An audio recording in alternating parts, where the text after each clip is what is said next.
खुदावंद के पाक कलाम में से पैदाइश की किताब उसका बाप नंबर 6। जब रोए ज़मीन पर आदमी बहुत बढ़ने लगे और उनके बेटियां पैदा हुईं, तो खुदा के बेटों ने आदमी की बेटियों को देखा कि वो खूबसूरत हैं और जिनको उन्होंने चुना उनसे ब्याह कर लिया। तब खुदावन ने कहा कि मेरी रूह इंसान के साथ हमेशा मज़ाहमत ना करती रहेगी, क्योंकि वो भी तो बशर है, तो भी उसकी उम्र 120 बरस की होगी। उन दिनों में ज़मीन पर जब्बार थे, और बाद में जब खुदा के बेटे इंसान की बेटियों के पास गए तो उनके लिए उनसे औलाद हुई। यही कदीम ज़माना के सूरमा हैं जो बड़े नामवर हुए हैं।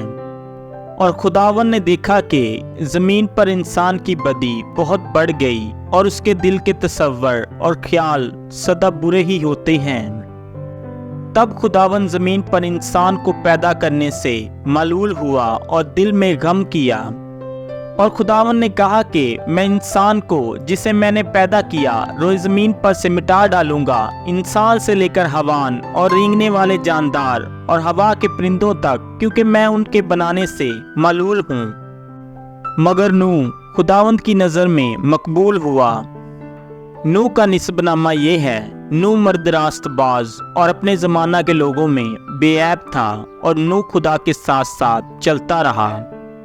और उससे 3 बेटे सिम, हाम और याफ्त पैदा हुए। और ज़मीन खुदा के आगे नारास्त हो गई थी और वो जुल्म से बरी थी। और खुदा ने ज़मीन पर नज़र की और देखा कि वो नारास्त हो गई है, क्योंकि हर बशर ने ज़मीन पर अपना तरीका बिगाड़ लिया था। और खुदा ने नूह से कहा कि तमाम बशर का खात्मा मेरे सामने आ पहुंचा है, क्योंकि उनके सबब से ज़मीन जुल्म से भर गई। सो देख, मैं ज़मीन समेत उनको हलाक करूंगा।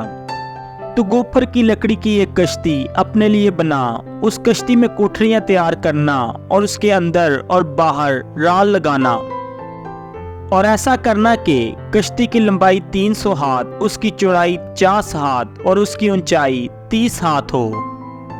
और उस कश्ती में एक रोशनदान बनाना और ऊपर से हाथ भर छोड़कर उसे खत्म कर देना, और उस कश्ती का दरवाजा उसके पहलू में रखना, और उसमें 3 दर्जे बनाना, निचला, दूसरा और तीसरा। और देख, मैं खुद जमीन पर पानी का तूफान लाने वाला हूँ, ताकि हर बशर को जिसमें जिंदगी का दम है दुनिया से हलाक कर डालूं, और सब जो जमीन पर हैं मर जाएंगे।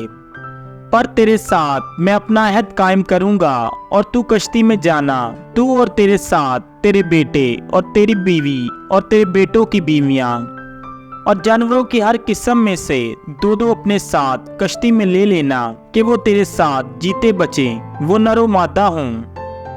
और परिंदों की हर किस्म में से और चरिंदों की हर किस्म में से और ज़मीन पर रेंगने वालों की हर किस्म में से 2-2 तेरे पास आएं, ताकि वो जीते बचें।